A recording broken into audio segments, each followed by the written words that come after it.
It was a quick Friday of work for the Houston Texans over at the Houston Methodist Training Center. This is Texans Training Camp Today. I'm your host, Drew Doherty, and with Friday, the Texans were in shells and helmets, and they have Saturday off. So with a recap of what went down this morning at practice, here's our very own John Harris with his Harris Hits.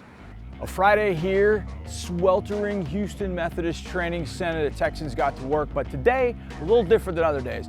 Pretty much all situations were worked here at the Houston Methodist Training Center, up and down the field, end of half, end of game, third down situations, all kinds of stuff going on today. So not a ton of Harris hits from that. So I'm gonna give you kind of a recap throughout the week of three guys that really impressed me here on these practice fields. I'm gonna start with A.J. Moore, the safety. He's done a really good job for us last couple of years on special teams and did a great job this week, I thought, playing safety. Couple of picks throughout the week, number of pass breakups. I think he's done a really bang-up job in that safety crew.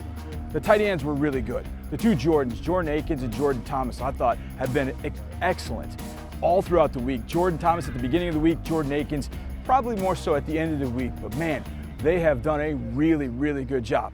I'm gonna finish with the rookies. The rookies, when you come into a camp like this, you think, well, you're not gonna get much out of them. But this group as a collective has really impressed me up and down the list of drafted and undrafted. It's not perfect, it's not gonna be perfect, but you can see them growing and maturing every day. And maybe there's a point in 2020 where this group can really impact this 2020 season. So there's just a taste of things that I've been able to gauge right here at practice. We'll practice all next week as we gear up for September 10th at Arrowhead Stadium in Kansas City.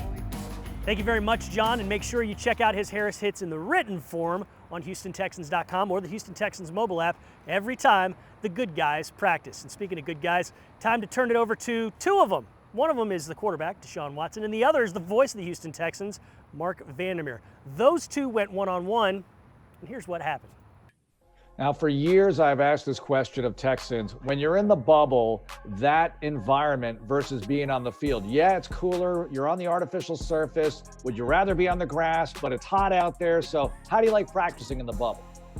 It's cool. I mean, it's all right. It doesn't bother me. I'd rather be on the grass, but it doesn't bother me, being in a bubble. I was writing an article about training camp memories, and I remember you as a rookie in OTAs in the very early part of camp, still getting a lot of reps with the threes and the twos and kind of working your way up. What do you remember about that? What was that like for you now that you're a veteran and you can look back? It was very new. It was a lot of information especially in this offense, being thrown at me. Just trying to adjust as much as I can. But for me, it was good. I wasn't thrown in the fire, in training camp. I was able to sit back and learn.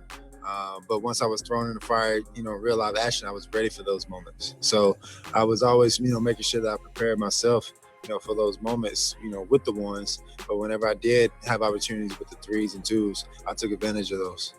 With everything going on with masks and Zoom meetings and distancing, how has the bonding part of it been this camp? Because I know you're into that. You want to get close to your teammates. How difficult or challenging is that this year? That's very difficult. I mean, you want to go out to eat and you want to, have people at your house, and watch different, sporting events and, movies, game, different things like that. But you can't really do that right now. So you just got to, as much as you can, spend as much time in the locker room and, on the field and try to communicate as much as you can. Football always first, but also, get to know people. And then, just kind of go from there. Thanks so much for the time and good luck this camp, Deshaun. Thank you. Appreciate it. Can't wait to see what Four and the Texans have in store for 2020. All right, we're going to close things out today, but before we do, we're going to leave you with something that you might have thought about and wondered. What were these guys actually watching during the quarantine or shelter in place or whatever you want to call it over the last few months? It's binge-worthy TV here on Texans Training Camp Today, and we'll see you next time.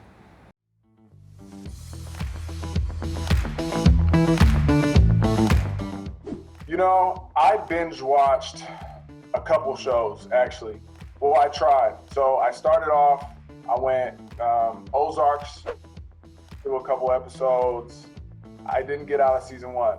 Breaking Bad, couple episodes, didn't get out of season 1. This is just how I am with TV shows. What I binge watched the most was probably either my son loves watching The Grinch. He's just now got into Spider-Man, and then his other favorite one is Zootopia. Those are like his top 3. So that's kind of been on repeat almost daily. Well, I just had a kid, so I was watching a lot of Hotel Transylvania 3. I watched that like every day during the quarantine, so I've probably seen that movie like 100 times. I know every scene, every dance. It's crazy. I'm on Money Heist, This Is Us, and gosh, who didn't watch Tiger King? True or false, has Greg Vance cried during a This Is Us episode? 130% true. Gosh, it got me real bad with, I don't want to ruin it, never mind, I'm not going to say anymore, but that show gets me.